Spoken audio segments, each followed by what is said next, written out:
I'm joined here in the bowels of the Aviva Stadium by Peter O'Mahony, and we're here in conjunction and thanks with Dove Men+Care. A nice segue, Peter O'Mahony, to say care happens on and off the pitch. Yeah, absolutely.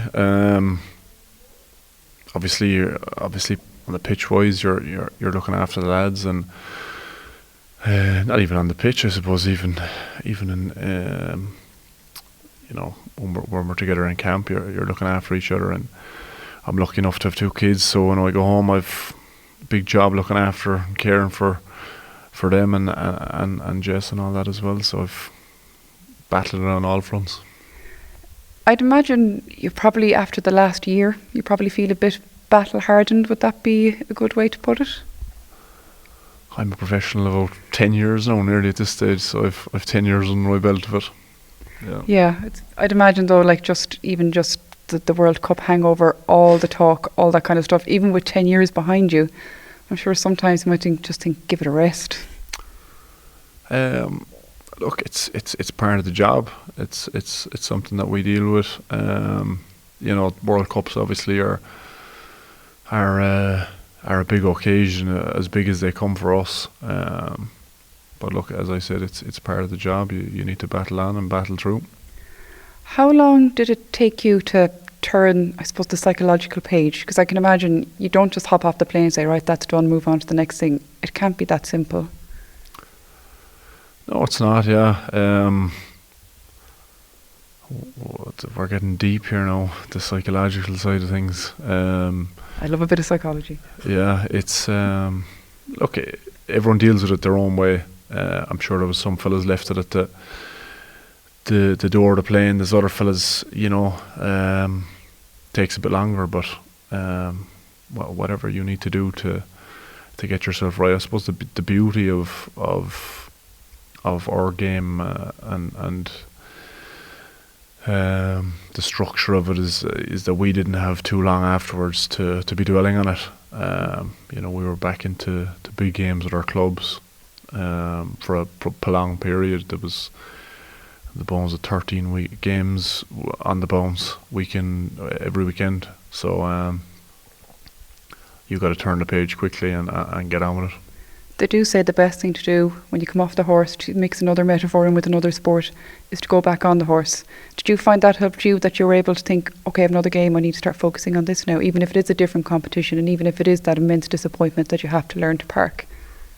Yeah, of course it is. It's obviously I'm lucky enough to play for a club that I'm hugely invested in, and obviously playing for Ireland is it means a huge amount to me. So whoever you come off the back of, it's great to get back into. If you're playing with Ireland, it's great to get back into your club, and vice versa. Playing in Europe and kicking on into November or Six Nations, it's a great transition to have to change the picture and to kick on. I read an interview with you, I think it was published a few weeks ago, where you told of your love of gardening. It's coming up a lot. It is, yeah. But it's actually really, well, first of all, it's interesting to hear people have an interest outside, and it's interesting to hear somebody saying something that they're gardening fanatics all over the country, but we tend not to associate it with rugby players. So when did you figure out, or when did you start deciding that, being a bit more green-fingered was a good thing? I've always loved it since I was small. Looking after my grandmother's garden, looking after, I used to spend time in West Cork with my uncle. He had a big area down there. I've always liked the work, enjoyed it. I do like the finished product. I like sitting down, having a coffee or a beer afterwards and enjoying all the hard work put in, and it looks great. But it's just a nice thing to have and enjoy that you can switch off and have some relaxing time or whatever you want to call it. It can be hard work as well, but it is a lot of hard work, but it's quite rewarding as well. It's something I didn't think about until recent years when I returned to study and somebody was telling me about the importance of green spaces and how looking at green is good for the mind, and how, I don't know if you watched Dermot Bannon when he was redoing up his house there and the trouble they got from the garden. And like you said, it's hard work, but it's rewarding work. But I think the reason why is because it takes your mind off everything else. You're just focusing on that little job and you're making a little corner of your own life a bit more beautiful. And then you kind of take a step more back again. You realise there's so many people out there who just don't and will never have that. Yeah, it's unfortunate. But look, I get a few magazines and that kind of stuff. Even a small area, even a windowsill or something, you can put some herbs in or something like that. You know what I mean? That it can be rewarding as well. Especially for kids, I enjoy bringing the kids out and they love it, and seeing the rewards of, in the, getting apples from the trees that we had planted with her, or obviously something quick, something that they can see a big difference in. Obviously, with the small ones, it's great to give them that experience, and hopefully they'll enjoy it going forward. Before I move on from the horticulture, I'll be killed if I don't ask you: are you a lawn man, a flower man, or a plant man? I would say above all a lawn, but I'm perfectionism. A little bit, yeah, a little bit. It needs to be tidy and look well, but I'm investing in a greenhouse now soon, and vegetable patch and that kind of stuff. So might transfer. I'm definitely losing some of the lawn, unfortunately, but I can't win them all. No, you can't win them all. I think that's a good point to bring it back to rugby, and you'd be glad to hear away from horticulture and Dermot Gavin-esque stuff. But last weekend, obviously the England game, you can't win them all. Did you get any personal satisfaction out of the fact, though, that your own performance was seen as one of the better Irish ones? I don't know. I was disappointed, to be honest, personally. I was disappointed from a team point of view. It's not something that one of us would come out saying, "Here, I was grand. I was okay at the weekend." It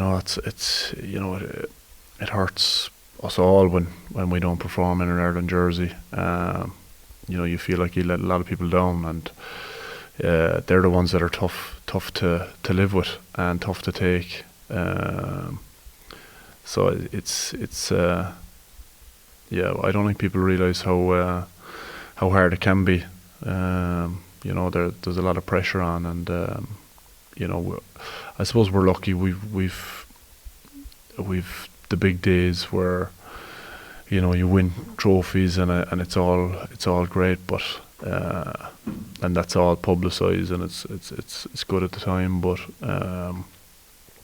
you'd talk to lots of players, and players have been quoted saying you'd always remember the big ones you've lost more than the big ones you've won, unfortunately, and they stay with you for probably longer than the wins. That's something actually Serena Williams said as well once. She said that she remembers more, she wishes she enjoyed the wins more because she didn't let herself. She was moving on to the next one and to the next one. And that pressure, you were just saying you feel it. Where do you think it's coming from? Is it from yourself? Is it from coaches? Is it from family, friends? Is it the public at large? Well, look, it's everywhere. It's the most pressure is from ourselves. We expect a huge amount from ourselves. We know how good we can be. I mean, a fortnight before, we put in a very, very complete performance against a Welsh team, and we had plenty of stuff to work on in that game as well that we could improve on. Look, we get pressure from all angles to perform. It's part of the job. It's a big responsibility to play for your country, and we understand that, and we understand that it matters to lots of people. But look, the most important people are the people in the room, and our little bubble, and they're the people you don't want to be letting down. It's amazing how quickly the wind changes, isn't it? The week before, people were lauding, a not perfect performance, people saying, oh look, there's signs of rebuilding here and growth. And then last week, the criticism was a predictable Irish performance. I'm assuming you guys didn't go in there expecting to be beaten. No, we didn't. We don't ever. Yeah, look, I mean, you beat Wales, who are Grand Slam champions, and it was a reasonable performance, as I would just said. And I would say better than reasonable. I thought that, yeah, I would agree. And then by all accounts, you're the worst in the world after last weekend. So look, I said already, Axel used to always say that you're never as good as they say you are, and you're never as bad as they say you are either. So I've already been quoted saying that we've a huge amount to worry about, and I just don't buy into, with all due respect, the amount of stuff that's written about us. If you were to digest all of it, you wouldn't have enough time to go through your own analysis stuff. The amount of it that's there. So, as I said already, the biggest critics of all are ourselves in the squad, and they'll always be number one with regard to being critics, and number one would have been the most important. So they're the people that I respect the opinions of and try and impress and play for. It's funny because to hear you saying that, because a lot of the rugby media would be, I'm not saying it's right at all, but would be accused of being nearly soft on the rugby team. I'm not sure that's true either. I think there's been some very cutting scrutiny. But I'm assuming the way you're talking though, you see the difference between constructive criticism and just kicking somebody when they're down. Yeah, look, I find it hard to speak about it because I don't engage with it, so I don't really know. I don't really know the extent of, you know what I mean. I try and switch myself off from as much as it's difficult to do.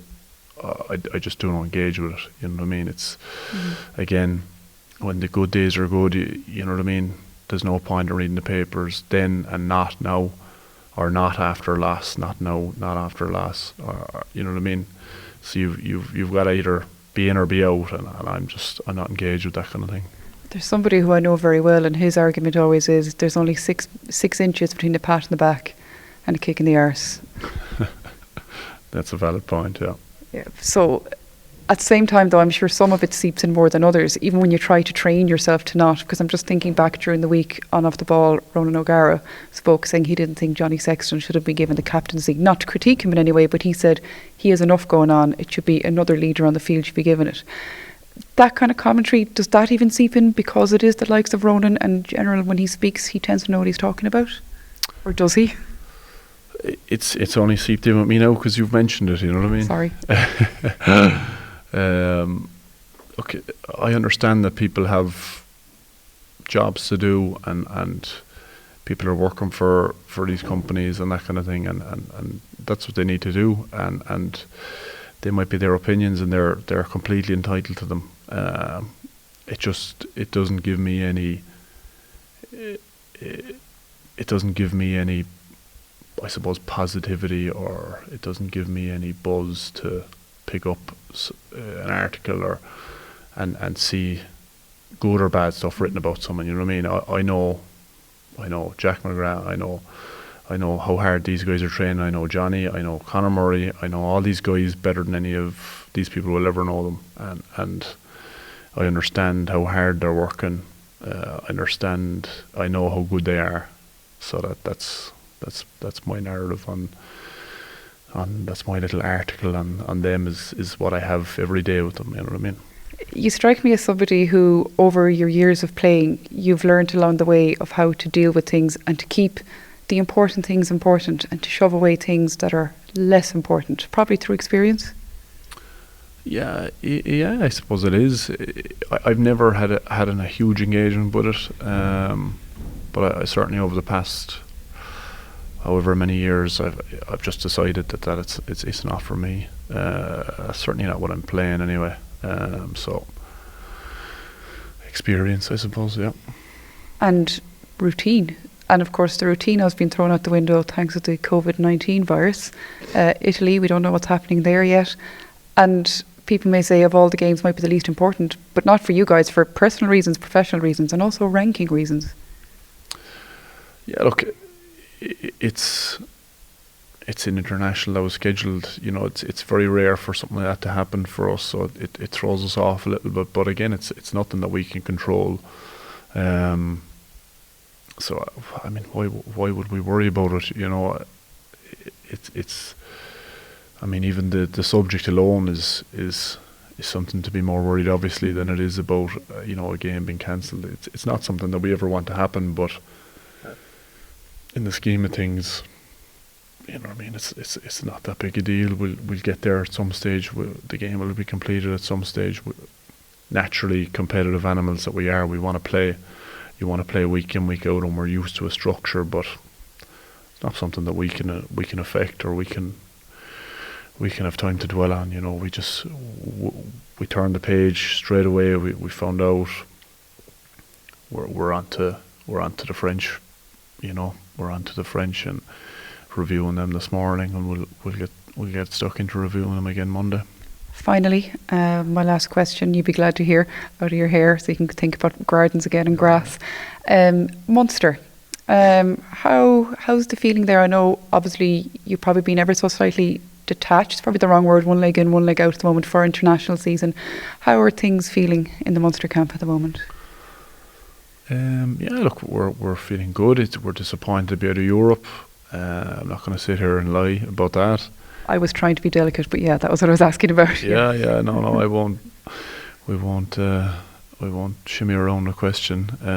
You know, it's you know, it means a huge amount to me playing in Europe. It means a huge amount to the club, which is more important. But you know, we've young guys coming through. We've 2 or 3 good wins under our belt over the last few weeks. I think 10 points we've had over the last 2 games, which is important for us. You know, we need to go. We want to go and win our conference. We want to get a home semi-final in the Pro 14. So that's our immediate goals. You know, is to accumulate points to come first in that, and you know, we'll play it by ear then. Thank you very much for your time, Peter. Thank you.